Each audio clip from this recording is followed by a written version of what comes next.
ជំរាបសួរបងប្អូនទាំងអស់គ្នាស្វាគមន៍មកកាន់คลิปវីដេអូទី2បងប្អូនកាលពីមុនហ្នឹងបងប្អូនបានទស្សនានៅคลิปវីដេអូទី1ហើយ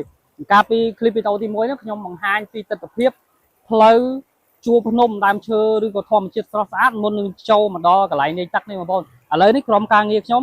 មកដល់កន្លែងលេងទឹកហ្នឹងហើយបងប្អូនហើយកន្លែងលេងទឹកនេះផងដែរបងប្អូនស្រឡឹងមើលទៅឃើញបងប្អូនយើងដែលថ្ងៃជប់សម្រាប់ចុងសប្តាហ៍គាត់កំពុងតែលេងទឹកយ៉ាងសប្បាយដោយសារតែតំបន់ទឹកធ្លាក់នេះគឺស្អាតបងប្អូនហើយទឹកត្រជាក់ស្រេបតែម្ដងបងប្អូនបងប្អូនដឹងអត់ថារមណីយដ្ឋានឈ្មោះអីគឺមានឈ្មោះថារមណីយដ្ឋានទឹកធ្លាក់ថ្មត្រាល់នេះគឺស្ថិតនៅក្នុងខេត្តកំពង់ឆ្នាំងបងប្អូនឃើញអូយពេលយើងចុះមកបានស្ទាបទឹកនឹងបងប្អូនមកពីហត់ក្តៅឯងត្រជាក់ស្រេបបងប្អូនហើយបងប្អូនអាចបងប្អូនមើលជាក់ស្ដែងគឺទឹកនឹងរដេករដប់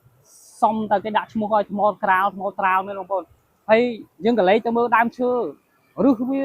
ចាក់ស្រេះពេញនឹងគឺទៅស្រស់ស្អាតមែនទែនបងប្អូនហើយថ្ងៃនេះឃើញថាមានបងប្អូនយើងគាត់មកលេងកំសាន្តច្រើនដោយសារតែវាជាថ្ងៃចុងសប្តាហ៍ហើយវាកោទើបនឹងបញ្ចប់នៅថ្ងៃបុណ្យចូលឆ្នាំប្រពៃណីខ្មែររបស់យើងផងដែរអញ្ចឹងបងប្អូនមួយចំនួនពេលដែលថ្ងៃចូលឆ្នាំគឺគាត់អត់បានដើរកំសាន្តលេងអញ្ចឹងគាត់មានពេលឈប់សម្រាកនៅពេលក្រោយចូលឆ្នាំអញ្ចឹងក៏គាត់មកកំសាន្តលេងនៅក្នុងរមណីយដ្ឋានមួយនេះដែររមណីយដ្ឋានទឹកធ្លាក់ថ្មត្រាល់នេះផងដែរគឺជារមណីយដ្ឋានបែបធម្មជាតិសុខសាន្តបងប្អូនអត់មានកាយឆ្នៃទេបងប្អូនស្រឡឹងមើលនេះបងប្អូនមកមើលយើងអានេះមានន័យថាដំណាក់នេះគឺជាដំណាក់កណ្ដាលទេបងប្អូនស្រឡឹងមើលទៅលើគោច្រើនដែរប៉ុន្តែដោយសារវាកាមេរ៉ាចាប់បានអត់ទេដោយសារវាបាំងមេឃឈើឃើញបងប្អូនយើងនៅខាងលើក៏ច្រើនណាស់បងប្អូនមកលេងហ្នឹងហើយបងប្អូនហើយនៅនេះកន្លែងលេងច្រើនបងប្អូនមានន័យថាវាវែងទីធ្លាវែងកន្លែងទឹកហ្នឹងគឺវែងហើយមានដើមឈើនៅកណ្ដាលពងនៅអមសងខាងផងហើយវាប្រៀបដូចជានៅក្នុងចលងមួយដ៏ល្អសម្រាប់បងប្អូនលេងថ្មរដេកដប់ជាទីចាប់អារម្មណ៍មួយយ៉ាងដែរបងប្អូននៅស្រុកខ្មែររបស់យើងរមណីយដ្ឋានបែបធម្មជាតិស្អាតហ្នឹងគឺមានច្រើនណាបងប្អូនតែដោយសារខ្ញុំមកផ្សព្វផ្សាយនេះដើម្បីឲ្យបងប្អូនទាំងអស់គ្នាជួយចូលរួមលើកស្ទួយនៃវិស័យទេសចរក្នុងស្រុកយើងបងប្អូនជាពិសេសគឺវិស័យទេសចរបែបធម្មជាតិនៅក្នុងស្រុកខ្មែរយើងច្រើនណាបងប្អូនអញ្ចឹងបងប្អូនបន្ទាប់ពីទំនេរពីការងារសម្រាប់ចុងសប្តាហ៍បងប្អូនអាចនាំគ្រួសារឬក៏បងប្អូនមិត្តភ័ក្តិឲ្យអាចមកកំសាន្តលេងនៅទឹកធ្លាក់នេះបានបងប្អូនហើយមកបន្ថប់បំណងបងប្អូនហើយបើយើងគិតពីចម្ងាយវិញដូចមិនឆ្ងាយប្រហែលទេបងប្អូនពីភ្នំពេញមក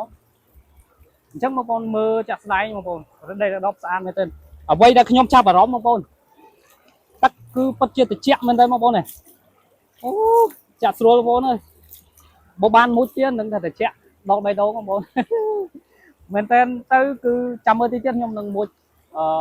យទឹកឲ្យបងប្អូនមើលថាវាត្រជាក់ដល់កម្រិតណាបាទបងប្អូនបន្ទាប់ពីខ្ញុំធ្វើបទបង្ហាញបងប្អូនថានៅលើ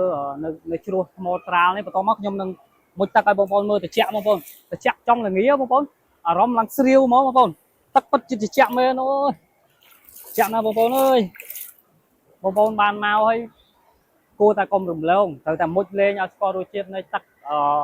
រមណីយដ្ឋានថ្មត្រាបែបធម្មជាតិហ្នឹងបងប្អូននៅពីក្រោមខ្ញុំឃើញបងប្អូនមុជលេងសប្បាយទាំងក្មេងតូចទាំងមនុស្សចាស់ឲ្យពេលដែលគាត់មកកំសាន្តលេងនៅក្នុងថ្ងៃសម្រាប់អញ្ចឹងបងប្អូនហើយទឹកនៅទីនេះបងប្អូនហ៊ាននិយាយថាត្រជាក់មែនទេបងប្អូនណែចង់ល្ងាបងប្អូនអស្ចារ្យមែនទេត្រជាក់ស្រាប់បងប្អូនបាទបងប្អូនទស្សនវិជ្ជា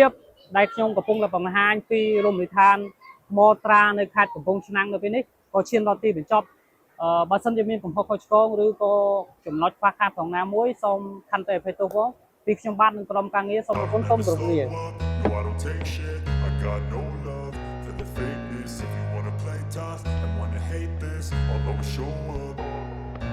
I don't ever slow up, no I